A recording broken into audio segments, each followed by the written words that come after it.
Today's fairy tale is anti-capitalist and anti-big bosses in honor of Labor Day. There are many fairy tales and folktales about the importance of labor. A lot of them exist, though, within a culture that is trying to promote a monarchy or capitalism. So when I Googled to find fairy tales for Labor Day, I came across this book called Fairy Tales for Workers' Children, and translated from German into English when it was published in 1925 by the Daily Worker, put out by the American Communist Party from the 20s until the late 50s. You can read the whole thing online, but the story I'm telling you today is called The Rose Bush. Our protagonist is a rose bush that has a beautiful white mansion on one side and then a gate where she can see the street on the other side, and that's all she's ever known. There's one thin man who always tends the rose bush, brings it manure, brings it water, trims the branches. One day she talks to him and she says, "You have taken care of me. It is because of you I've become so beautiful. Take some of my loveliest blossoms in return." The man says, "I'd love to take your blossoms to my sick wife because they'd make her feel happy, but I can't because I don't own you." Rosebush is like,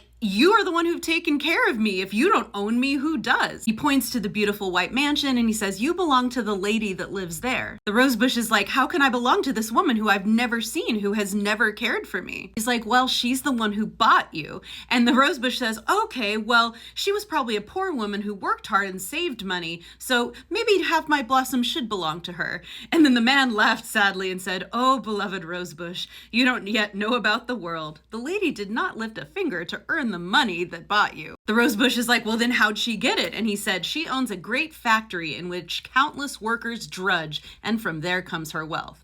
Well, the rosebush is horrified and super pissed off about this. She's like, "I've observed ants and bees, and they work hard, and all the things that they do belong to them." And he's like, "Yeah, humans aren't like that." So he leaves, and the wind comes by, and the rosebush asks the wind, like, "Is what this man told me true?" And the wind, which has been all over the world, is like, "Yeah, it's super true. Humans are awful. You flowers and plants, though, you could do something. You could not bloom for the rich idlers, but you must be pleasure-loving and lazy creatures." And then the rosebush is ashamed. But the rose says, "Go ahead and take some of my flower petals with you." And so the wind blows them off and they land on the ground, and these children from the street come in to pick up the rose petals, and the rose is like, "Yay!" But then the angry voice of the boss woman comes out and she says, "What impudence is this? You steal the flowers of my garden." And she takes the flowers away and the children run away crying. This makes the rosebush so angry that when the woman turns to her and she's like, "I'm gonna pick a few roses to take inside with me," the rosebush fights back by sticking its thorns in her, wrapping around her, fighting her as best as it can. Eventually the woman with torn clothes and dirty hands abandons it and goes back inside. Wind comes back and it's like, "Dang, rosebush, you showed her." And the rosebush is like, "You know what you said to me really affected me. I'm not gonna bloom for her anymore. I'm going to starve myself. I won't take any water. I'm going to make it so that I do not give her any of my bounty."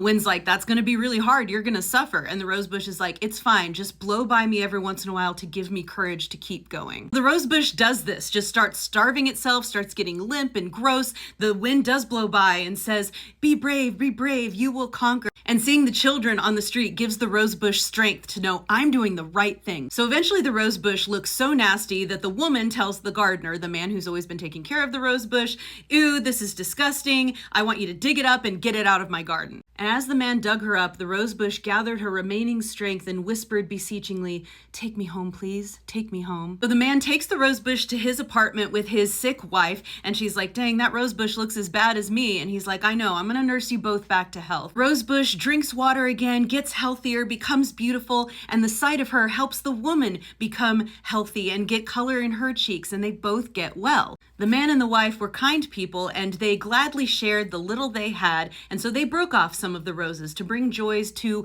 other sad and tired people in lonely rooms, and the rosebush was eager to give that away. And since the rosebush had learned the song of the wind, when her branches went to other people's rooms, they said, "Keep together, you will conquer, fight. We will fight together for a better world." And the rosebush liked to tell the children, "When you grow up, you will no longer stand sadly before the gate. The whole world will belong to those who work."